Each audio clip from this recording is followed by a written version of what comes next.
Man, this has been a good week. What's going on, gamers? I am DBM Gamer, and I've got a news roundup of all the things that have been going around on the Destiny community, and there is still a lot to talk about. So I want to jump into the shoutouts now. My shoutouts is one way that I'd like to show appreciation back to the community of gamers that have got me this far. Now guys, if you're not getting mentioned in the shoutouts, just drop a comment saying that you're looking for a shoutout so I know who you are. So now I want to give a shout out to Joseph Arnett, Christian Bird, Christian Haworth, John Nixon, and Kyle Misa in Fish D Films for also following me on Twitter. So to start with, the Nepal emails that you guys have been asking about finally arrived yesterday, late yesterday for myself. So if you donated to the Nepal Relief Fund but you haven't checked your email, you should. Now I was happy to throw these on, and yeah, they are bright.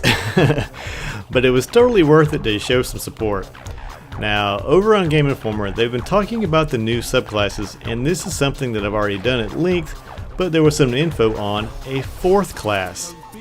In very early Destiny, we had 4 character classes that we were trying to design around, says senior designer Sage Merrill, but the fourth one just never fit, so we cut it down to 3. When we made that cut, everything sort of fell into place.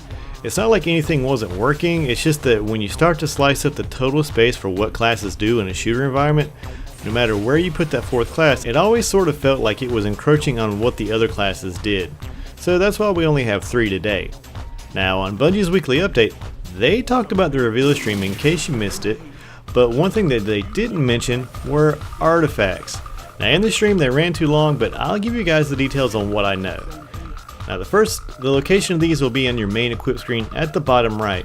Now what they do is still a mystery, but I'll say this. As it stands at this moment, you won't be allowed to equip them until you hit level 40.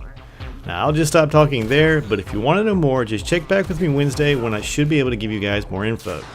Now the next thing was during the stream a few exotics were not seen on the Year 2 collection. Now this didn't worry me, I mean it's a build of the game in a test environment is what I thought, but a few notables like Icebreaker and Gjallarhorn just weren't seen. Well, Bungie kind of spilled the beans as to why. The Year 1 exotics and the Year 2 exotics will be different lists. Now some of the original exotics will carry over into Year 2, but not all of them. Gjallarhorn will not be one that's being moved forward, and it'll stay at Year 1 levels. Now before you freak out, what this means is there is a large number of new exotics that are coming. Now truth be told, I'm more excited for the sword heavy weapon coming more than anything else that's going on with Gjallarhorn. It's a good rocket launcher, we all know how launchers work, but it's not the be all end all since they were showing new mechanics so that weapons that were good for bullet sponges won't be quite as useful. Because you know that's the only time I ever use Galley, is to help me speed through something with either solar burn or just chew through a bullet sponge. Now I don't see this as a crutch, and really you shouldn't either. All Bungie is doing is pulling out the safety net that a lot of people have used. Now for the first few weeks of the Taken King, it'll make PvE definitely more interesting. I'm sure that another safety net will pop up, and with how much Bungie loves Gjallarhorn, they may choose to bring it into Year 2 later down the line. So there's just really nothing to freak about there for me. But since I have potentially depressed you, let me get you back hyped up. Who wants this? The full Founders Fortune Pack has now been shown. You'll get a sweet Ravensteel Black Sparrow, the Be Brave emblem, the Old Guard Black Stripe shader, the Be Brave Ghost, and for most of us you've already decided to buy the Taken King, you've already set to get this for free. All you have to do is be over level 30. Now if you pass on the Dark Below and you pass on the House of Wolves, it's fine, though you will need both of those DLCs to play the Taken King. Now what's cool was that strike that I was telling you about, the Fallen Saber, the only new Taken King strike on Earth.